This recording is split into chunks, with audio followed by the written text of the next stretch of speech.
Good morning, everyone. So, in last part, we have seen water colloids and how we classify colloids on the basis of many criteria. So, today we will see how to prepare colloids and how to purify them. So, let's start. So, the first method of preparation of lyophobic colloids. Now, why lyophobic only? Actually, the lyophilic colloids are very easily prepared, like starch, gum. Just mix them with water and they will form colloids. But it is not easy to make lyophobic colloids. So we adopt here certain specific methods for their preparation. So the main method is condensation method. इसमें हम क्या करते हैं कि जो small particles हैं जिसका size atomic level का है या मॉलिक्यूलर लेवल का है, उसको हम डिफरेंट टेक्निक से इंड्यूस करते हैं कि वो एग्रीगेट या क्लम्प फॉर्म करें जिसका कि साइज़ बिलोंग करता है कोलाइडल डायमेंशन को। तो इसको हम बोलते हैं condensation method. And mostly we involve here chemical reactions. So it is also known as chemical method. So first method is here by oxidation. So oxidation, reduction, hydrolysis, these all are chemical methods. So we can prepare colloidal salt by oxidation, by reduction, by hydrolysis, by exchange of solvent, etc. So now see first here oxidation method, in which there is example given here, in which we prepare salt of sulfur by oxidation of H2S with the help of sulfur dioxide. So in this reactions, small particles of sulfur are formed which belongs to colloidal dimension, and thus we get sulfur salt. The next is reduction. You can see here we can prepare a salt of gold by reducing gold chloride with formaldehyde and water. So in this case, atoms of gold are formed and these atoms aggregate and form a large particle that belongs to colloidal dimension. Next is hydrolysis. इस method को आप lab में करेंगे भी, आपके course में ये है इन योर लेबोरेटरी वर्क। तो यहाँ पे क्या हम किसी कंपाउंड को हाइड्रोलाइज करते हैं और उससे बनाते हैं colloidal salt. So example given here, it is preparation of ferric hydroxide salt by hydrolysis of ferric chloride. यहाँ हम क्या करेंगे, we take here distilled water and boil it, and when water starts boiling, then we add here drop wise solution of ferric chloride very slowly and make it stirring, so we get salt of ferric hydroxide. Next is double decomposition. It is also a chemical method. We can see example given here. There is a double decomposition, and arsenious sulfide salt is prepared by passing H2S gas into a solution of arsenious oxide. So in this method we can see there is a exchange of oxygen with sulfur and we get salt of arsenic sulfide. Next is exchange of solvent. Suppose that a substance is more soluble in solvent A but less soluble in solvent B.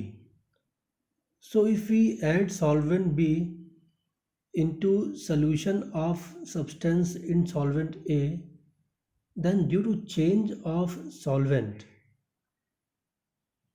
the molecular solubility will be decrease, and because of decreased molecular solubility, the molecules come close, they form aggregate, and that belong to colloidal dimension. So example given here, that colloidal solution of phosphorus is prepared by addition of alcohol into a solution of phosphorus in excess water. It is because solubility of phosphorus is different in alcohol and water. In alcohol it is more soluble, sorry, in water it is more soluble, and when we add alcohol, then due to change of solvent, the molecules of sulfur come close and form aggregate or a bigger particle that belongs to colloidal dimension. Next is electron disintegration or Bredig arc method. This method is especially used for making salts of metal like gold, mercury, platinum, silver, etc. So in this method what we do, you can see a figure given here. Here we have taken a ice bath in which there is water and a trace of KOH, and we have metal electrodes. The metals are of that metal for which we have to obtain salt, and we pass very high voltage.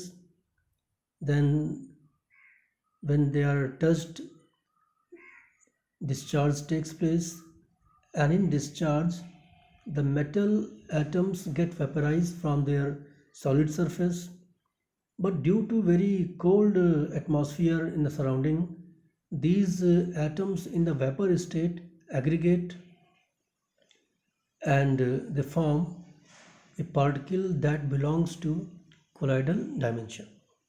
So in this method, electric arc is struck between electrodes of the metal immersed in the dispersion medium. The intense heat produced vaporizes the metal, which then condenses to form particle of colloidal size. So it is known as Bredig arc method, and it is especially used for making gold salt, silver salt, means metallic salts. The next is mechanical disintegration.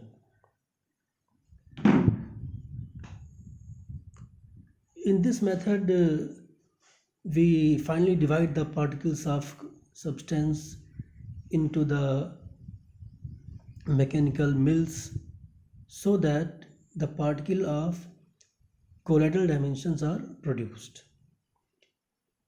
Then the next method is peptidation, and this method is very important for your examination purpose. It is very frequently asked for 1 mark or 2 mark question. So in this process what we do, we convert a freshly prepared precipitate into a colloid by adding suitable electrolyte. So the process of converting a freshly prepared precipitate into colloidal salt या colloidal particles by adding suitable electrolyte is known as peptidation. Condition यहाँ पे एक ही है, that precipitate should be freshly prepared. If it is prepared very early, then it is not useful.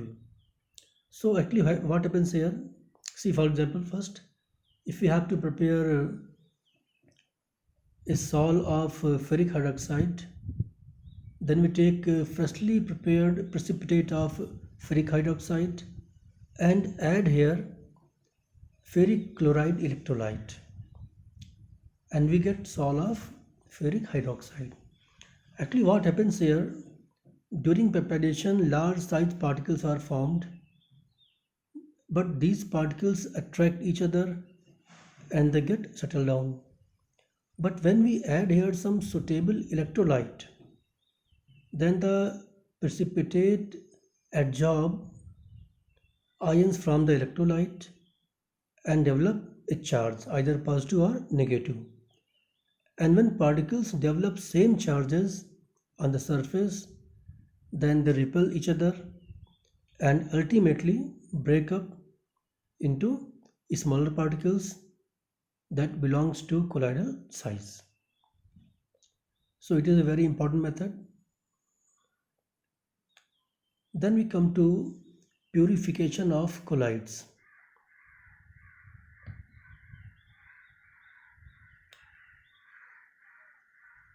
So what is the need of this technique? First of all, actually in colloids we also have some particles of crystalloids or electrolytes. So we have to remove these electrolytes or crystalloids from the sol. So the first method is dialysis. In this technique what we do, we take a parchment membrane or any such membrane which is impermeable for colloids, but electrolytes or crystalloids can pass through them. And we put the colloidal solution in the container which has this kind of membrane and dip it in the pure solvent, a pure dispersion medium. So what happens? The crystalloids passes from colloid to dispersion medium through membrane, but the particles of colloids cannot cross the membrane and so they remain inside the container. So here diffusion is the main process by which particles of crystalloids or electrolytes diffuses from salt to pure dispersion medium, and thus we get a purified colloid.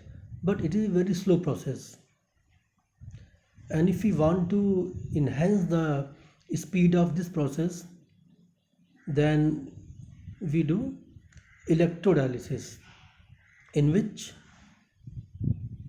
we apply electric field so that the movement of crystalloids, or you can say electrolyte, become fast. So it is very same to dialysis, but due to applied electric field or potential difference across the membrane, the ions move faster and purification occurs rapidly.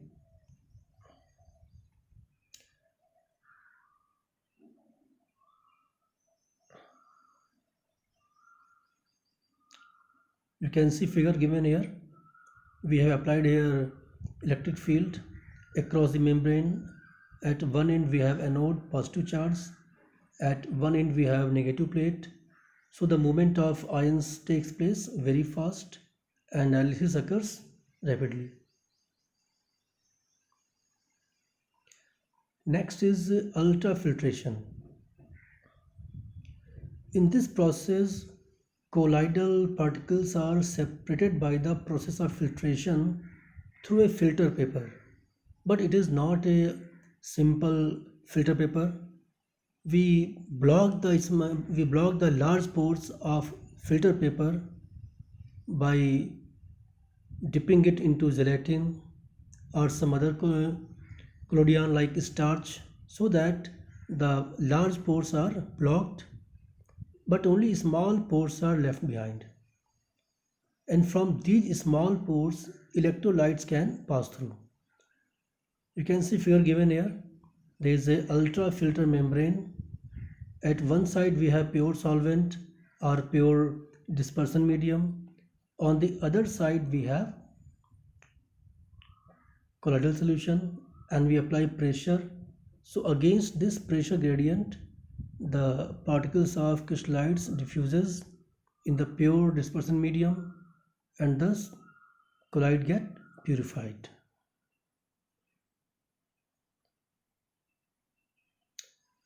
Then we come to next part, which is property of colloids.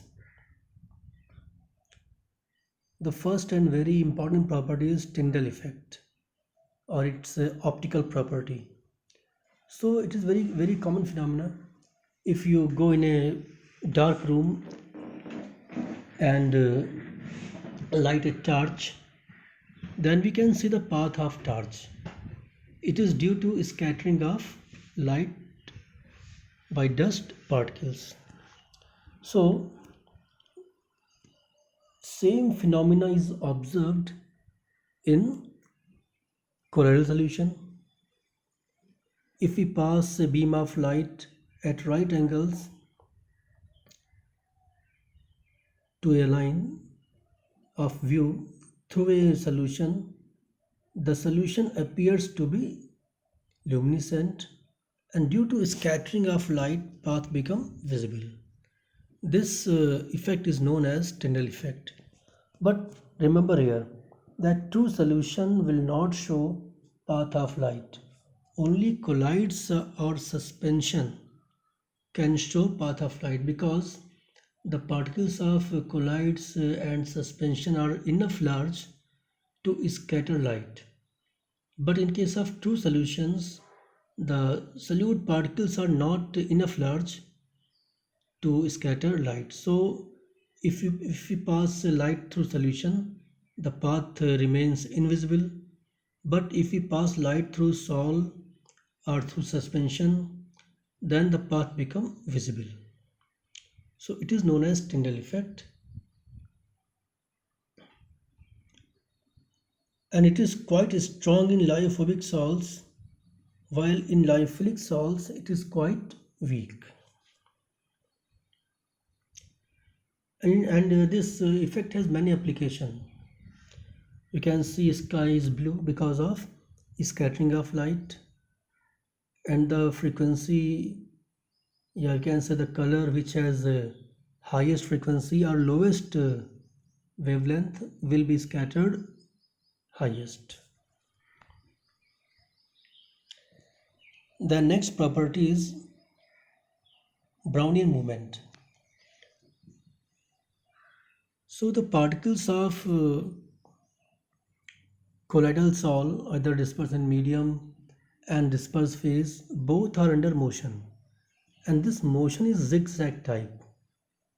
And this zigzag movement of colloidal particle in a colloidal sol is known as Brownian movement.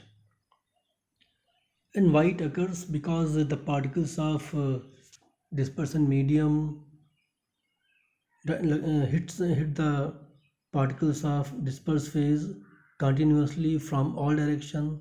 So these particles are in random motion, and they also hit one another. So because of collision between same particles, that is particles of dispersed phase and the particles of dispersion medium, there is zigzag movement or Brownian movement. So today we have these two property, and next time we will see the next property, which is very important, like origin of charge and some other properties, and emulsion and applications of colloids. Thank you.